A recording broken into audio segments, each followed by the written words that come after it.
ये जो स्क्रीन पे आप देख रहे हैं ये ब्लैक सोल्जर फ्लाई के एग्स हैं।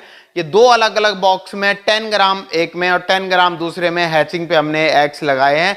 जैसे ही ये हैच हो जाएंगे इसके बाद हम इनका जो कल्चर करेंगे, इनको जो फीडिंग ट्रे में फीड कराएंगे, तो उसमें हम एक नया एक्सपेरिमेंट कर रहे हैं। उसमें जो आप स्क्रीन पे देख रहे हैं एजोला, इस एजोला को फीड कराएंगे 100%।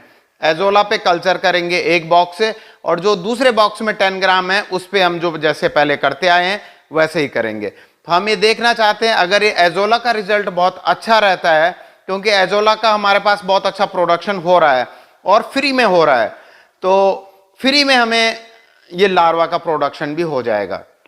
और ये एजोला और लार्वा दोनों को अगर हम फीड कराते हैं तो हम अपने poultry farm, pig farm, goat farm, fish farm में 100% तक अपनी फीड इस पे डिपेंड रह सकते हैं। मार्केट के फीड को हम 100% तक इसको रिप्लेस कर सकते हैं।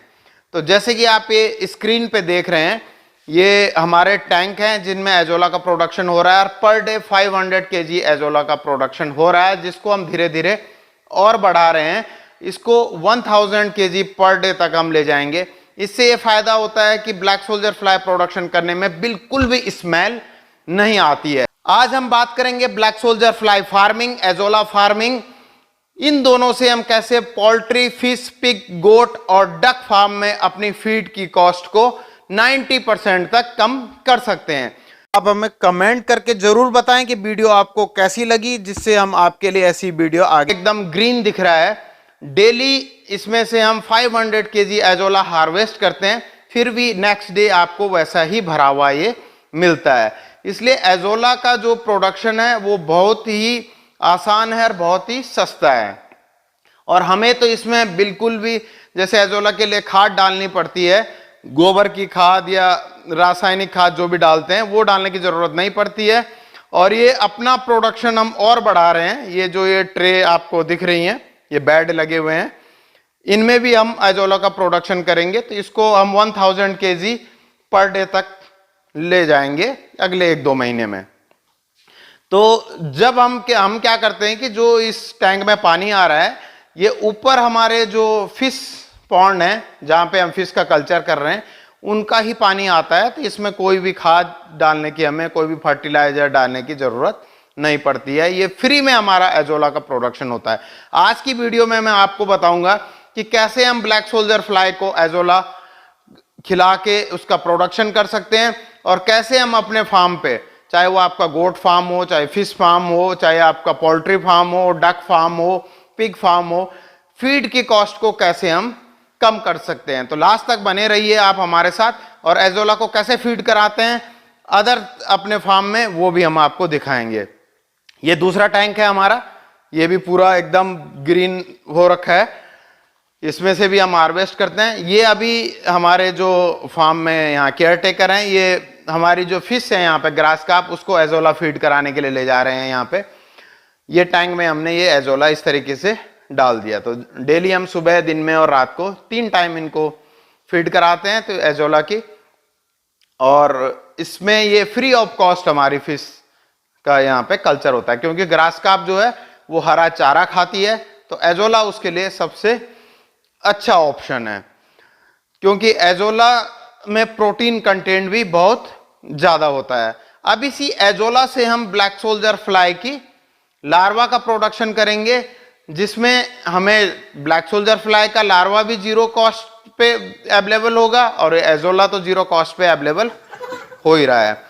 इसको हम अपने ये जो बर्ड्स हैं, हमारे देसी चिक्स हैं, इनको भी फीड कराते हैं। एक टाइम हम इनको एजोला फीड कराते हैं और एक टाइम ब्लैक सोल्जर फ्लाई के लार्वा फीड कराते हैं। तो इससे क्या होता है, फीड की कॉस्ट हमारी इन पे 0 चली गई। सिर्फ स्टार्टिंग में 15 से 20 दिन जो हमने प्री स्टार्टर इनको दिया, और उसके बाद फिर 10-15 दिन इनको स्टार्टर दिया। 1 महीने के बाद हम टोटली इनको एजोला पे और ब्लैक सोल्जर फ्लाई पे ले आए। ब्लैक सोल्जर फ्लाई के लार्वा तो हम स्टार्टिंग से, फर्स्ट डे से इनको फीड के साथ देना शुरू करते थे। 1 टाइम वो देते थे, 2 टाइम फीड देते थे।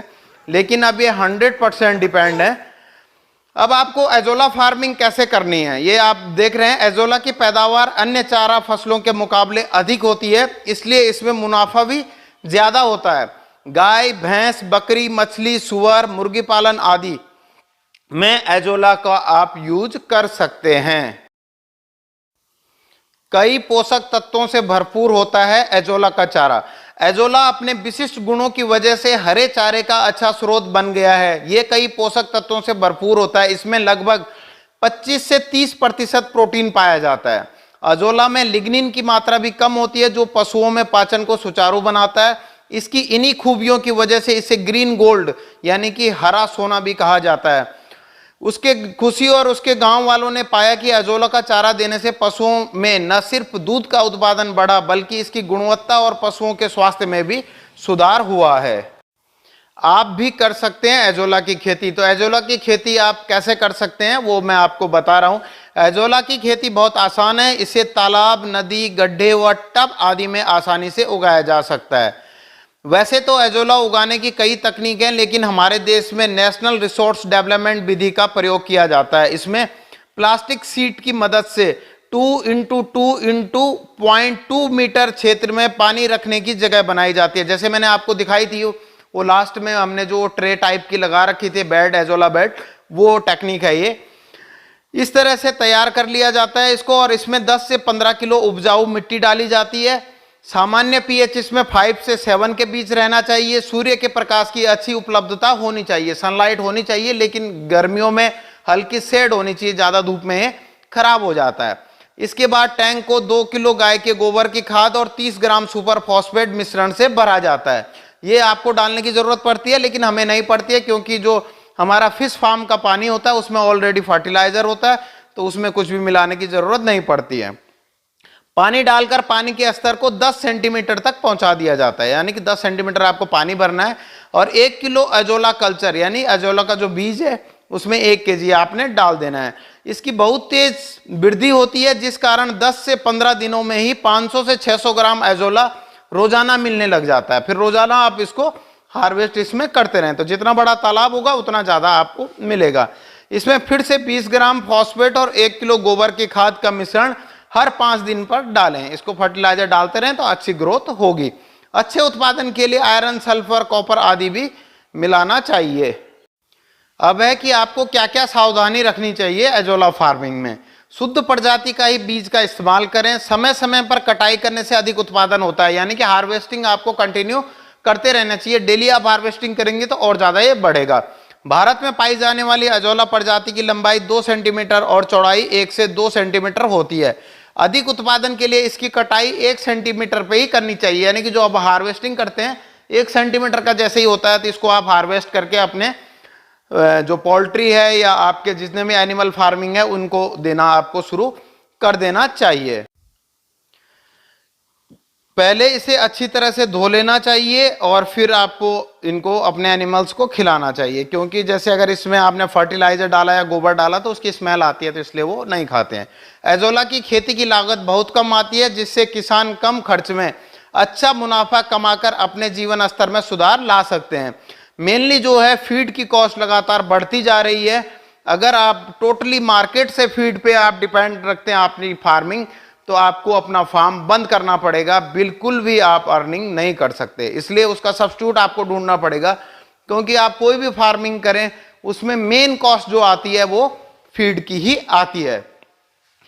और एजोला पौष्टिक चारे की समस्या को दूर करता है, और ब्लैक सोल्जर फ्लाई फार्मिंग में भी इसको आप करते हैं तो फीड की कॉस्ट वहां पे भी ये बिल्कुल कम कर देगा। अगर आपको वीडियो अच्छी लगी हो तो प्लीज लाइक जरूर करें और कमेंट करके जरूर बताएं कि आपको वीडियो कैसी लगी, अच्छी लगी या नहीं लगी, या फिर आप क्या जानकारी चाहते हैं वो भी आप कमेंट में बताएं। भले ही आपको उसके जवाब वहां पे ना मिले, लेकिन नेक्स्ट वीडियो में हम आपकी जो भी क्वेरीज होगी उसको सॉल्व करने की अगली वीडियो में पूरी कोशिश करेंगे, और उससे रिलेटेड मैक्सिमम कमेंट जिस चीज पे रिलेटेड होती हैं उस चीज से रिलेटेड वीडियो में पूरी जानकारी लेके हम अगली वीडियो में आएंगे। तो अगर आप चैनल पे नए हैं तो प्लीज चैनल को सब्सक्राइब कीजिए और बेल आइकन को भी दबा दीजिए, जिससे जब भी नई वीडियो आए उसका नोटिफिकेशन आप तक तुरंत पहुंच जाए और वो वीडियो सबसे पहले आप तक पहुंचे।